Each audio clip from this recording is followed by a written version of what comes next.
Assalamu alaikum students. Hope you all are fine by the grace of Allah. Today we are going to read a chapter from your textbook, Conjunctions, which is at page number 25 and 26. So students, open up your books and place in front of you and let's start the chapter Conjunctions. Firstly, you have to write the definition of conjunctions with example in your copies.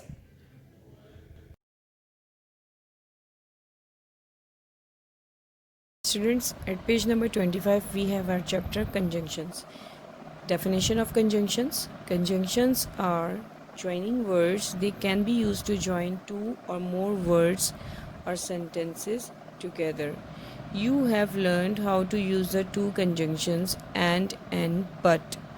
We shall now look at two more conjunctions, although and because. Although. Suppose we were asked to join these two sentences. Sajid was late for school. He did not hurry. We can do it this way. Although Sajid was late for school, he did not hurry. Sentence A says something that makes us expect Sajid to hurry and reach his school as soon as possible.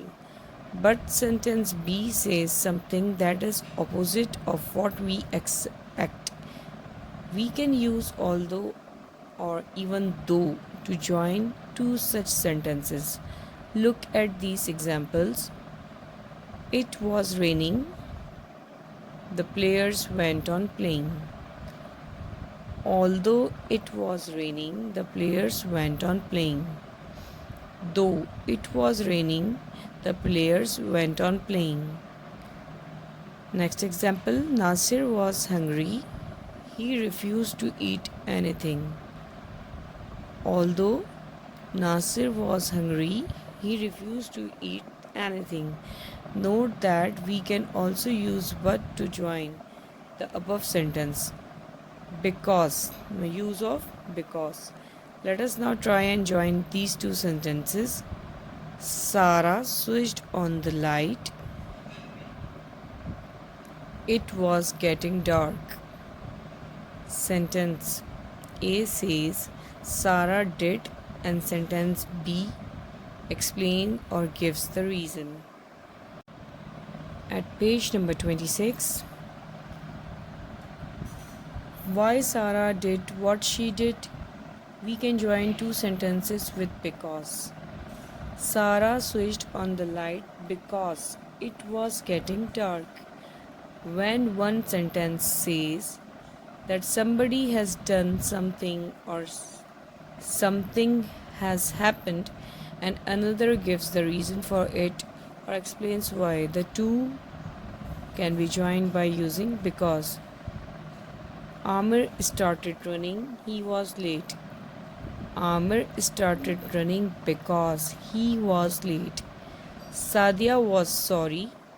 She knew that she had behaved badly. Sadia was sorry because she knew that she had behaved badly.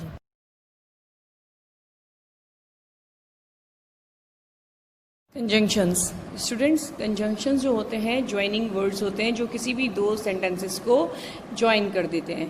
ठीक है, अब हमारे पास example जो कि हम पहले पढ़ चुके हैं वो है एंड बट. आज हम जो रीड करने जा रहे हैं वो है ऑल्दो एंड बिकॉज. ऑल्दो, इसमें क्या होता है? Example, Sajid was late for school, he did not hurry. Now we have to connect these both sentences, we have to join them. So will use conjunction. Conjunction में हम use करेंगे although. Although के meaning जो उर्दू में कहा जाता है वो है जबकि, अगरचे. ठीक, अब इन दोनों सेंटेंसेस में आप ये देखेंगे कि फैक्ट क्या है, सिचुएशन क्या थी. Sajid was late for school, he did not hurry. तो हम जैसे उर्दू में ही हम इस सेंटेंस को इस तरह से कनेक्ट करेंगे, जबकि साजिद स्कूल के लिए लेट था, उसने जल्दी नहीं की. हम इस तरह तो नहीं करेंगे जब साजिद स्कूल के लिए लेट था जबकि उसने जल्दी नहीं की, इस तरह से तो सेंस ही नहीं होगा। तो हम क्या कनेक्ट करेंगे, किस तरह से, जबकि साजिद स्कूल के लिए लेट था उसने जल्दी नहीं की। तो जबकि के लिए, अगरचे के लिए हम यूज़ करते हैं ऑल्दो और दो। These two words can be used. Now look at example number 2. It was raining. The players went on playing. तो अब हमें यहाँ पे जब although और दो को यूज़ करना है तो किस तरह से करेंगे। Although it was raining, the players went on playing. जबकि बारिश हो रही थी खिलाड़ी खेलते रहे। ठीक है, इस तरह तो नहीं करेंगे बारिश हो रही थी जबकि खिलाड़ी खेलते रहे, नहीं, जबकि बारिश हो रही थी खिलाड़ी खेलते रहे। तो फिर इसके लिए हमें क्या यूज़ करना होगा, दो और although, both have same meaning same use. आप ऑल्दो यूज़ कीजिए या दो यूज़ कीजिए। ठीक है, although it was raining the players went on playing, though it was raining the players went on playing. Okay, example number 3. Nasir was hungry. He refused to eat anything. Nasir भूखा था, उसने कुछ भी खाने से मना कर दिया, इनकार कर दिया। अब इसको कैसे कनेक्ट करेंगे, जबकि नासिर भूखा था उसने खाने से मना कर दिया। ठीक है, तो although Nasir was hungry, he refused to eat anything. अच्छा, इसी में हम दूसरा कंजंक्शन जो कि बट, वो भी यूज़ कर सकते हैं। किस तरह से, Nasir was hungry but he refuse to eat anything. Nasir भूखा था लेकिन उसने कुछ खाने से मना कर दिया।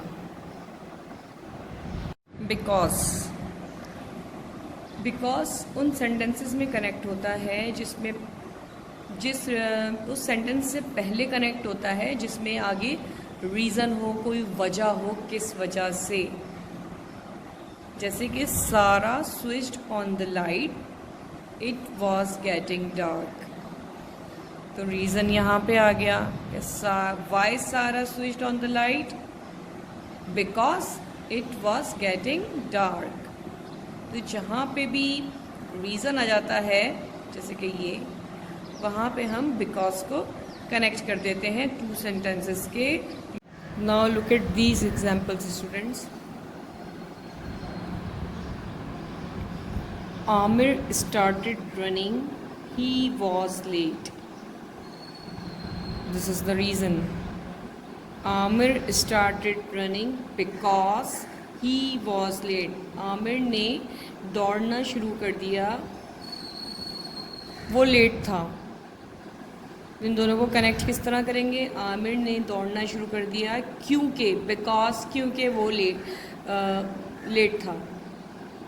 Now example number 3. Sadia was sorry, she knew that she had behaved badly.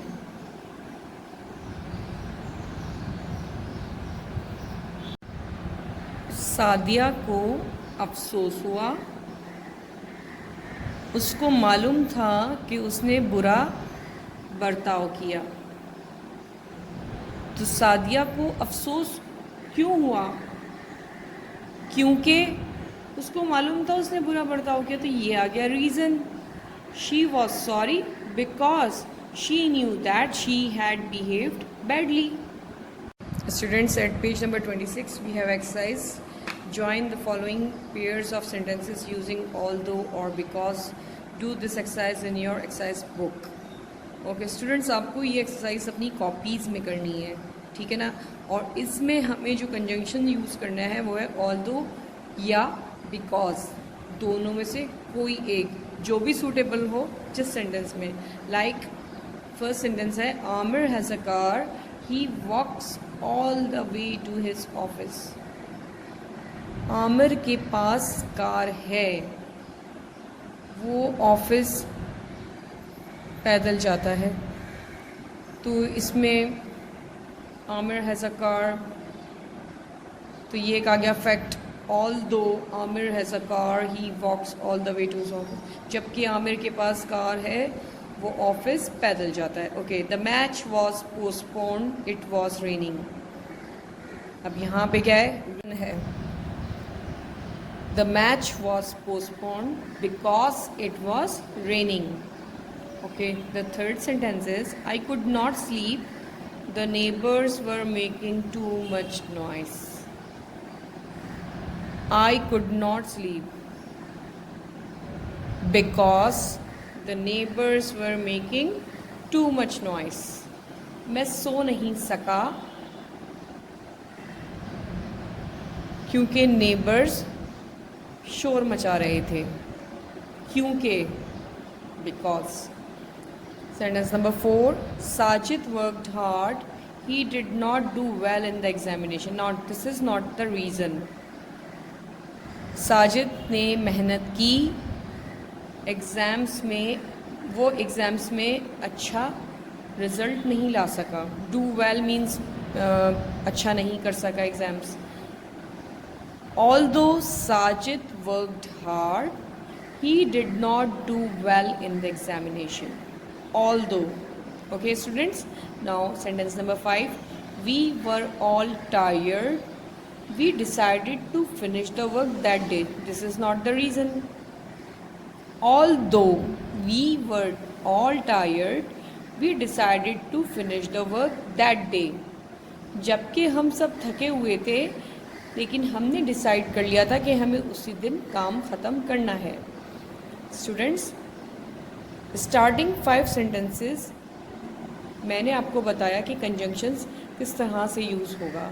Now the remaining sentences from 6 till 15, you have to do it yourself in your copies. Students, आप कोई एक्सरसाइज from 1 till 15 अपनी अपनी copies में करनी है. Students, exercise at page number 26, you have to do it in your notebooks, copies, which I have told you, the conjunction exercise. At page number 81, students, look at the picture. Give the boy a name. Where do you think he is sitting? Why do you think he is smiling? What do you think he is thinking about? Write a paragraph like a short story about a boy. Your paragraph should not exceed 7 to 8 sentences. Students, आपने क्या करना है? आपने एक paragraph ready करना है. आपने इस बॉय को वॉच करना है कि आपने इस बॉय को एक नाम देना है, कोई भी नेम. और आप क्या सोचते हैं कि ये कहाँ बैठा हुआ है? आप क्या सोचते हैं कि ये क्यों हंस रहा है? आप क्या सोचते हैं कि ये क्या सोच रहा है? तो इस तरह से आपने इमेजिन करके ख़ुद से एक पैराग्राफ रेडी करना है, एक शॉर्ट स्टोरी बनानी है इस बॉय पर जो आपको पिक्चर में दिख रहा है. और आपका जो भी स्टोरी और पैराग्राफ होगा वो 7 to 8 सेंटेंसेस के दरमियान ही होना चाहिए. ये एक्सरसाइज आपको बुक में ही करनी है. लाइंस गिवन है, इन्हीं पर आपको 7 to 8 लाइंस के सेंटेंसेस का पैराग्राफ बनाना है, शॉर्ट स्टोरी बनानी है. Hope you have understood. Take care. अल्लाह हाफिज़.